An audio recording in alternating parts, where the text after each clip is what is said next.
Very pleased not to be joined here at Blogging the Boys by the one and only, the internationally famous. I don't say this lightly. I say it completely matter-of-factly and completely literally. And it's not just because she's my direct supervisor, the boss, the queen of SB Nation. It is the one and only Jeanna Kelley. Jeanna, thank you so much for venturing over to Blogging the Boys.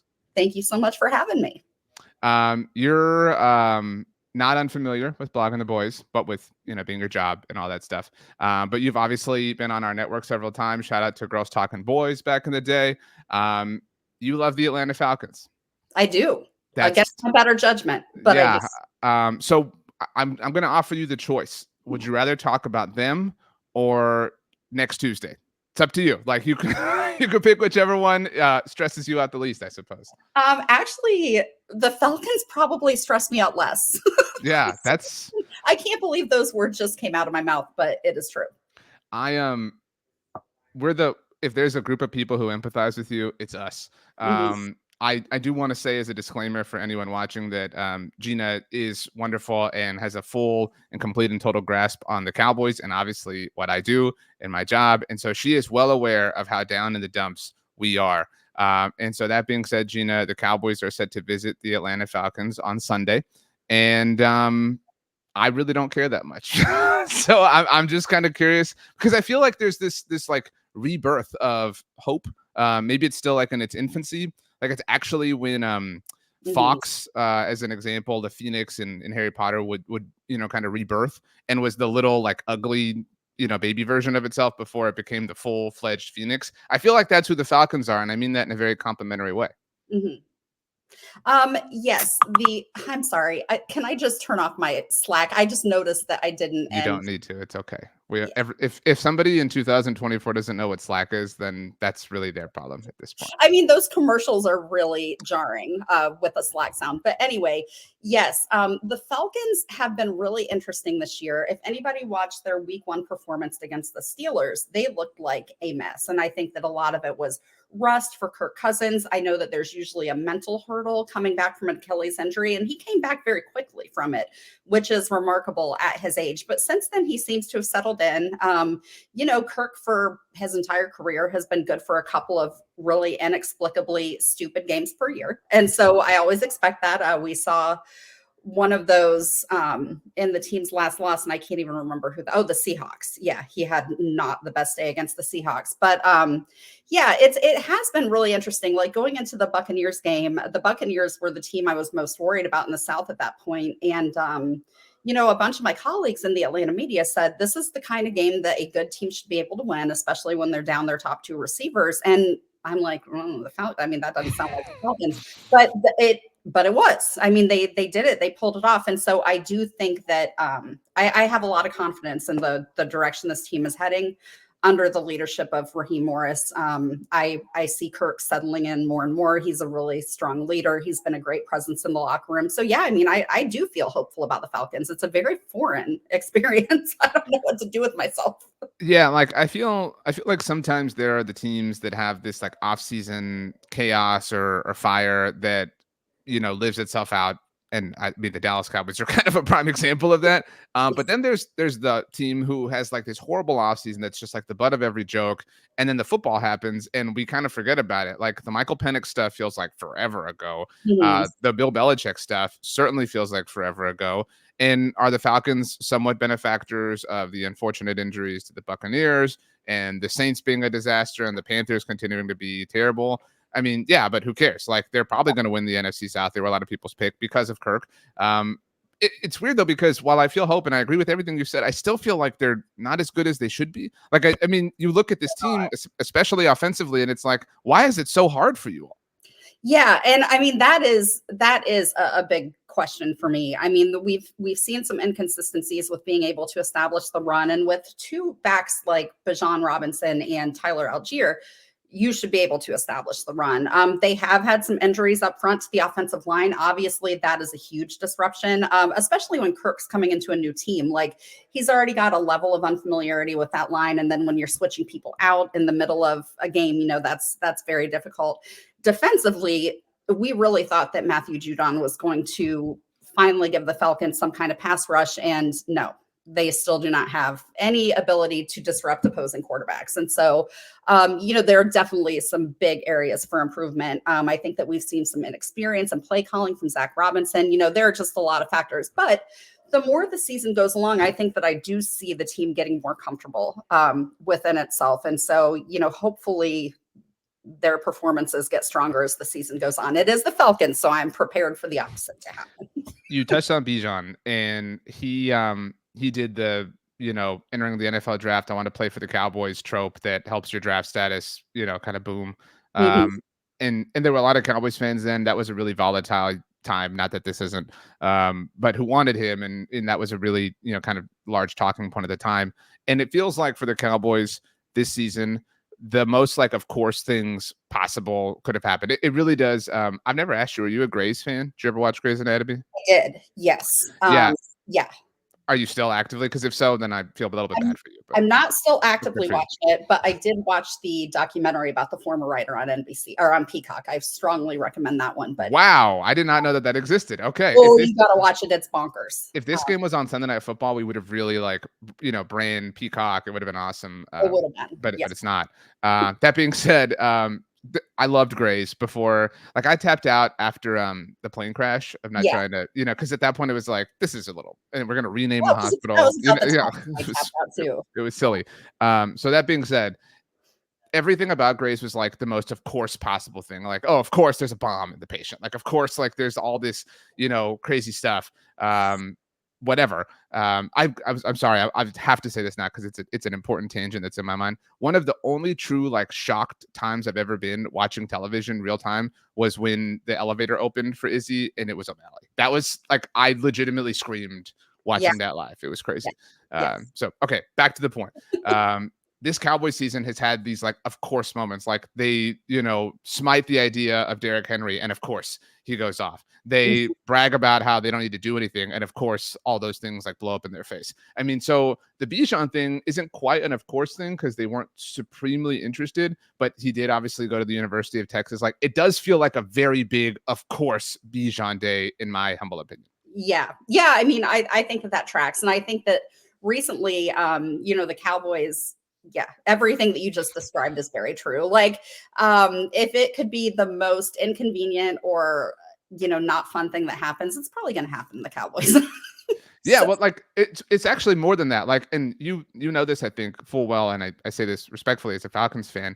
It's the most like, how could this knife be twisted in the most like inconceivable, painful way? Like, I'm used to the knife twisting clockwise, so they're just gonna go jagged this time. You know what I mean? They're gonna like find the new, flesh that doesn't have any kind of scar tissue touched or damaged, and they're gonna make sure they touch all of it. Yes, absolutely. I think a lot about Taylor Swift's song "My Tears Ricochet," and there's a line in there that says, "You can aim for my heart, go for blood." And I feel like the Falcons do that a lot of the time, and so I can definitely see how a Cowboys fan would feel similarly. I mean, I feel worse like about this. Like, I didn't expect to feel good about this. I like. It seems to me sometimes, and I think some Cowboys fans share this opinion, like the Cowboys can be a bit of a mount for people.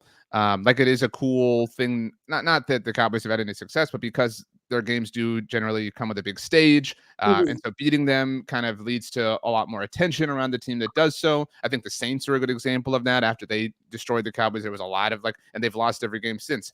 In your purview, are Falcons fans like up for this, or is it like, oh, this team stinks, like they're the Cowboys, but whatever?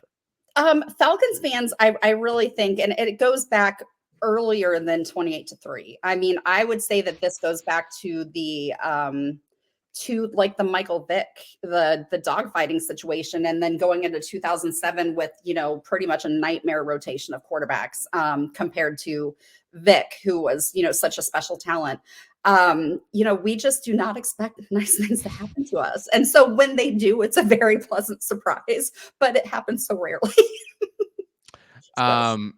Okay, well, I guess while we're negative, what is the weakest part of the Falcons? Like if the Falcons lose this game, like your of course thing, like, oh, of course this fell apart or this got exposed or this wasn't able to be done properly? It's going to be the pass rush. It's going to be the pass rush. I mean, they're not going to be able to get to Dak. They're not going to be able to disrupt him or get him off his spot. That's my biggest concern. And the Cowboys do have a lot of talent, and their run game could really gash the Falcons. Oh, Jeanna, you're very sweet. It's very, you're very kind.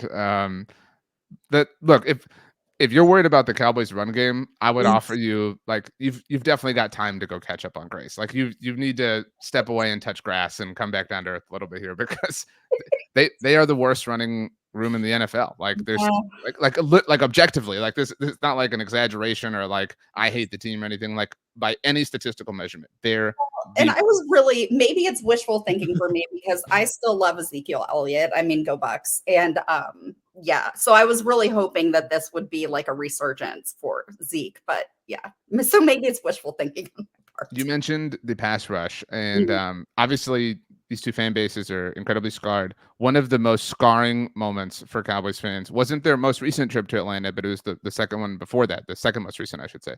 That was, do you know what Jerry called that after the fact? He did come up with a name for it. Was this the Adrian Claiborne Yeah. game? Okay. I do not remember. I know that I wrote about that at the time. I don't remember what Jerry said, but I do remember him coming up with a Jerryism for it. He referred to it as the burning of Atlanta, which I never thought made sense because that would imply like Atlanta is what was burning. You know what I'm saying? Like, instead of Atlanta burning the Cowboys. Yeah, like like the burning in Atlanta, or the burning from Atlanta, like those things make more sense. But like the burning of Atlanta is a little bit strange. Yeah. That was maybe the last time that the Cowboys fans were this dejected with Dak Prescott playing. Yes. You know what it's like when a quarterback is injured or lost for the season. Obviously, it's demoralizing, but it's unique, and I think everyone's kind of willing to give that a pass. But at that time, Tyron Smith had to miss that game, which was a big reason Adrian Claiborne went off. And they were dealing with the will Zeke be suspended? Won't he be suspended? Jump rope that was happening all season long. Oh, right. I mean, it was a very, very, very, very troubling time for the Dallas Cowboys, and they obviously lost that game. And it was in the middle of this just like tumultuous run for them. It kickstarted. They scored in the single digits. I think they scored 9 points that day, and they went 3 consecutive games scoring single digits. That had never happened before in franchise history. This feels like a similar straw that is about to break the camel's back. And so you talked about how the Falcons are like the Taylor Swift lyric that you mentioned, where I guess they attack your heart and go for your blood. But it's personal, yes. But are they a team that is capable of kind of expressing or imposing that same disposition on another team, not their own fan base? Yeah, and I mean, that I think is what Falcons fans have always been hoping for, and we just have been on the receiving end of it for the most part. And like I said, I feel like, I know that we're almost halfway through the season, but when you have a new coaching staff and a new quarterback, I think that, it still feels like early season for longer. And so, I think it's possible that they settle in and do that. But I think at this point, the Falcons just have a ways to go before they can really, aim for other teams' hearts and go for blood. Okay, 2 last ones for you. Everybody knows the names Kyle Pitts, Drake London. We talked about Bijan, Kirk Cousins. But if there's a name for somebody or of somebody who we're not aware of, not talking about, that could be the reason that on Sunday night we're like, man, this dude went off. Who's that person? Like, that is a Jenga piece in that sense. Darnell Mooney. Kirk loves him. Kirk is obsessed. I mean, he's been fantastic. And then Ray McLeod is the other one. Ray hasn't been getting as many targets as Darnell, but they both have come up with big plays when they've needed to. And then Algier is the other one. I mean, Algier is kind of more of a household name, but like he and Bijan they can be a really dangerous 1-2 punch on the ground. And so those are really the 3 guys that I'd say aren't, like household names necessarily, with the exception of maybe Algier, but those are guys who could go off. And they've shown that they've got good timing, good chemistry with Kirk. And so I think that there's a real possibility there. Last one for you is 3 parts. It's prediction time. Something you are positive will happen. You'd bet your mortgage on, and you have to do that, just to be clear. And something weird that you predict to happen, just based on your knowledge of the Falcons, and then obviously who you think will win the game. Okay.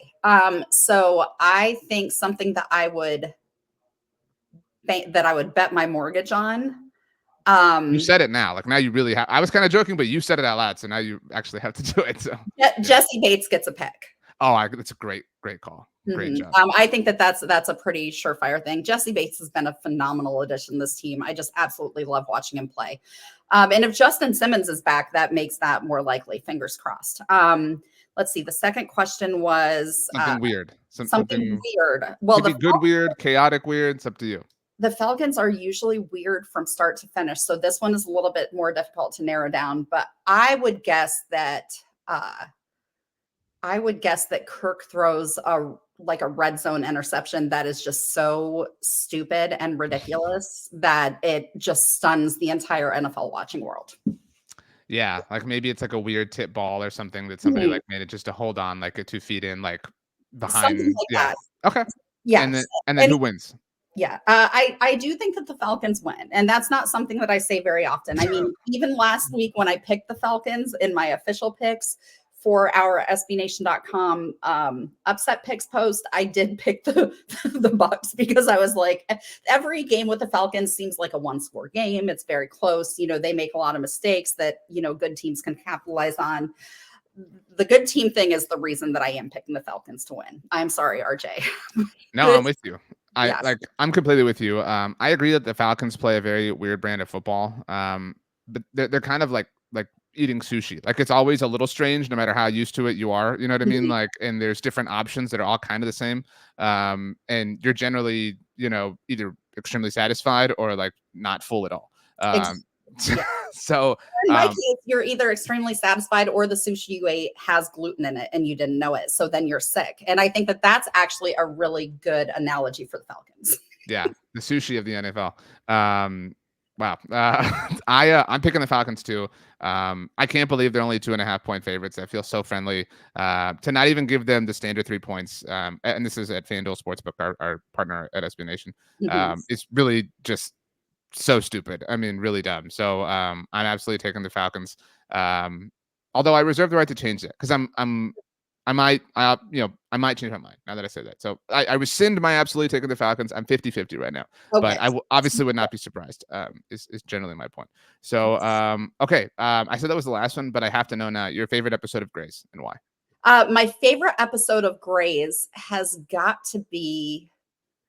Oh my gosh, I don't even know. See, an iconic moment from Grey's. We'll shift it to that. I mean, I will say what got me watching Grey's to begin with was McDreamy. And so like really every scene with him in it was so good. I loved him on that show. Yeah, Patrick Dempsey, pretty cool dude. Yeah, I was gonna go as far as iconic moment. Pick me, choose me, love me. Yeah, that is a very, very good one. Yeah. So shout out to Mayor and you know, everybody else, I guess. And if somebody's still watching that show, good for them. What is the documentary? I have to. So it's on Peacock, and it's called. I'm gonna have to look it up.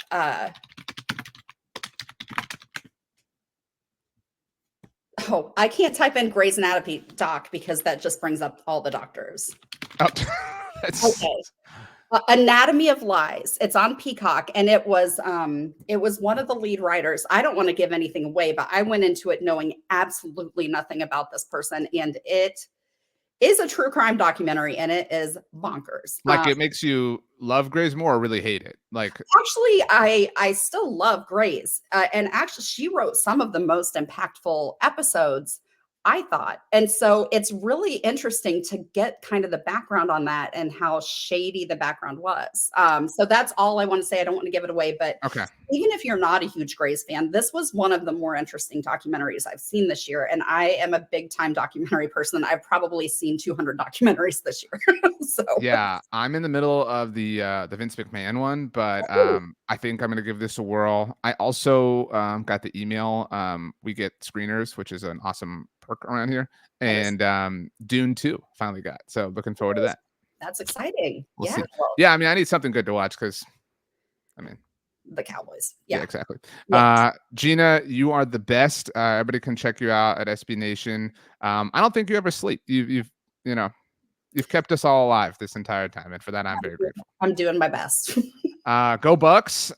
Beat Penn State, that the game is taking place at noon is a crime. That is It just, is. This one should be a night game, in yeah. my opinion. And I think that it will be a pretty good game. One of my friends texted me this morning that Ohio State's quarterback said that he grew up a huge Penn State fan, and Penn State didn't think that he was good enough to play for them. And so, it's on this weekend. And so I don't know if that makes me more or less nervous, but I am excited. I'm excited about the game. Team Petty ahead of next Tuesday, which is a really petty day for a lot of people. Yes, that's very much my wheelhouse. So, all right, let's hope the next whatever it is, 5-6 days don't end the earth. Jeanna, Kelley, thank you so much for your time, and have a great day, or else. Thanks. I will do.